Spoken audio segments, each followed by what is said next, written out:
ओम नमः शिवाय।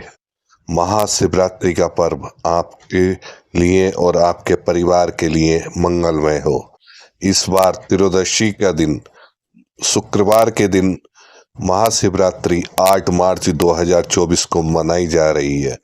महाशिवरात्रि के पावन पर्व पर अगर आप भगवान भोलेनाथ की कृपा लेना चाहते हैं, भगवान भोलेनाथ का आशीर्वाद अपने जीवन में मंगलमय बनाने के लिए करना चाहते हैं, तो भगवान भोलेनाथ के मंदिर जाइए और वहां जाने के बाद साक्षात पूरे दिन अगर आप भगवान भोलेनाथ का ही उच्चारण करते हैं, वहां पर भोलेनाथ के मंत्रों का जाप करते हैं, तो उससे तो आपका भला होगा ही होगा। उससे आपके जीवन में जो है और भी जो है बहुत ज़्यादा मंगलमय होता चला जाएगा, क्योंकि भगवान भोलेनाथ भगवानों में सबसे उत्तम भगवान माने गए हैं। इनको तो बस जरा सा कुछ करिए आप और ये प्रसन्न हो जाते हैं। कुछ से मतलब है कि अगर आप इनका सिर्फ एक बार नाम भी ले लेंगे ना, तो भी इतनी जो है मनोकामना आपकी पूर्ण कर देंगे कि भगवान भोलेनाथ ने जो है सभी का बेड़ा पार करा है। तो भगवान भोलेनाथ की महाशिवरात्रि इस बार 8 मार्च 2024 दिन शुक्रवार को त्रयोदशी के दिन बड़ा ही अच्छी शुभ लग्न मुहूर्त में मनाई जा रही है। तो इस बार महाशिवरात्रि के दिन अगर आप ये 3 उपाय करते हैं, तो आप इससे पूरी तरीके से निरोगी हो जाएंगे। चाहे वो 50 साल पुराना रोग भी है नहीं, वो भी कट जाएगा। और इससे आप फलीभूत होंगे दूसरे उपाय से, जिससे आपको हर तरीके की परेशानी, दुविधाएं और उनसे मुक्ति मिल जाएगी। और तीसरा उपाय जो आएगा, वो उपाय आपके लिए एक बहुत ही बड़ा चमत्कारिक लेके आएगा, जिससे आपके जीवन में जो है धन वर्षा होगी, व्यापार वृद्धि होगी। आप अगर नौकरी पेशे वाले हैं, तो आपको हर तरीके से आपको धन संपदा में वृद्धि होगी, मान सम्मान में वृद्धि होगी। तो शुरू करते हैं भगवान भोलेनाथ के ये 3 उपाय जो हम आपको बता रहे हैं। तो भगवान भोलेनाथ की महाशिवरात्रि के दिन अगर आप सुबह सवेरे उठकर सूर्य उदय होने से पहले अगर उठते हैं ब्रह्म मुहूर्त में, और फिर उसके बाद में भगवान भोलेनाथ की घर पर अपनी पूजा मंत्र के साथ करते हैं, और फिर उसके बाद भगवान भोलेनाथ के मंदिर जाइए। वहां जाने के बाद वहां पर पहले सबसे पहले भगवान भोलेनाथ के शिवलिंग पर जाने के बाद वहां पर जो है आपको पंचामृत से भगवान भोलेनाथ के शिवलिंग का स्नान कराना है। और स्नान कराने के बाद भगवान भोलेनाथ का जो है आपको श्रृंगार करना है। और वो श्रृंगार करने के बाद एक आपको ये उपाय तो स्पेशल ही करना है। वहाँ पर जो उपाय के लिए आपको एक धतूरा जो है शहद के अंदर डुबो लीजिए, और उसको जो है चंदन से या किसी उनकी जो पीले रंग की रोली होती है, उस रोली सर उस पर ओम लिख दीजिए और उसे अभिमंत्र करिए महामृत्युंजय जाप से। और 5 बार उस महामृत्युंजय जाप का आप उच्चारण करिए, और वहां पर फिर भगवान भोलेनाथ के सामने शिवलिंग पर वो धतूरा आप चढ़ा दीजिए।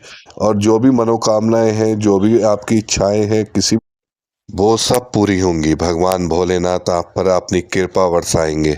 तो भगवान भोलेनाथ की कृपा पाने के लिए आपको पहला उपाय हम बता रहे हैं। उसके लिए आपको वहाँ से एक बेर जो होते हैं भगवान भोलेनाथ पर चढ़ते हैं, वो बेर उठा लीजिए, और 2 बेर उठाकर उनको अपनी थाली में या अपने पास रख लीजिए। उन बेरों को रखने के बाद में दूसरा उपाय आपको बताते हैं कि दूसरा उपाय आपको वहां पर जो शिवलिंग पर चढ़ चुके हैं बेलपत्र, उन बेलपत्र को उठा लीजिए उसमें, और उन्हें भी अपने पास रख लीजिए या अपनी थाली में रख लीजिए। और तीसरा उपाय हम बताते हैं कि वहां पर जो भगवान भोलेनाथ के शिवलिंग से जो जल नीचे गिरता है, उस जल को अपने लोटे में ले लीजिए, आधा लोटा उसका भर लीजिए। और भरने के बाद ये तीनों चीजें उठाकर लेकर अपने घर आइए, और घर आने के बाद अपनी पूजा में स्थान में वो तीनों चीज रखिए, और भगवान भोलेनाथ से कहिएगा कि ये तीनों जो मैं आपके यहाँ से लेके आया हूँ, इससे मेरा हर तरीके तरीके से कल्याण हो, मेरे और मेरे परिवार मंगल में होता चला जाए। तो फिर उसके बाद में जो भी आपके घर में कोई पुराने से पुराना रोग वाला हो या जो जिसकी दवाई चल रही हो, उसको सबसे पहले वो जो है बेर उठाइए और उन रोगी को खिला दीजिए, चाहे वो कोई भी हो। और खिलाते हुए भगवान भोलेनाथ का उनसे मंत्र का उच्चारण करवाइए, ओम नमः शिवाय, और उनसे कहिए कि मेरे रोग मुक्त हो जाए। तो भगवान भोलेनाथ जो है चमत्कार करेंगे और उनका रोग मुक्त हो जाएगा। नंबर दूसरा उपाय जो था हम लोगों का बेल पत्र था। बेल पत्र को लेके उस व्यक्ति को खिलाइए जो व्यक्ति किसी भी परेशानियों में रहते हैं। उनको कहिए कि उसको चबाए नहीं, उसको निगलना है। तो बेल पत्र को उनको निकलवा दीजिए और उनसे कहिए कि एक बार मंत्र का उच्चारण जरूर करें और जो भी परेशानियां हैं भगवान भोलेनाथ से कहिए कि उनसे मुक्ति दिलवाएं। और देखिए उनमें भी चमत्कार होगा, वो भी जो है परेशानियों से मुक्त हो जाएंगे। और तीसरा उपाय जो था वो हम लोगों का था, वो जल। उस जल से जो है पूरे घर के अंदर जो है आप छिड़काव करिए और छिड़काव करने के बाद फिर उस जल को अपनी हथेली में लीजिए और जो है महामृत्युंजय का उच्चारण करिए 5 बार। और उसके बाद में अपने कारोबार के लिए, जहाँ पर आपने जिस कारोबार के लिए धन वगैरह रखा हो वहाँ पर जो है उसको छिड़क दीजिए और थोड़ा सा जल उसका पी लीजिए। भगवान भोलेनाथ की कृपा से आपको ये चमत्कार देखने मिलेगा कि आपको जो है बहुत अच्छी कृपा आपके ऊपर भोलेनाथ की होती चली जाएगी। तो सबसे पहले भगवान बसते हैं भाव में। तो भाव अपने जब भी ये तीनों कार्य कर रहे हो तो अपना भाव जो है भगवान भोलेनाथ के सामने जो है पूरी तरीके से स्पष्ट होकर रखिए और चमत्कार देखिए। भगवान भोलेनाथ हर तरीके से आपका जो है मंगल में करेंगे, आपके परिवार का हित करेंगे।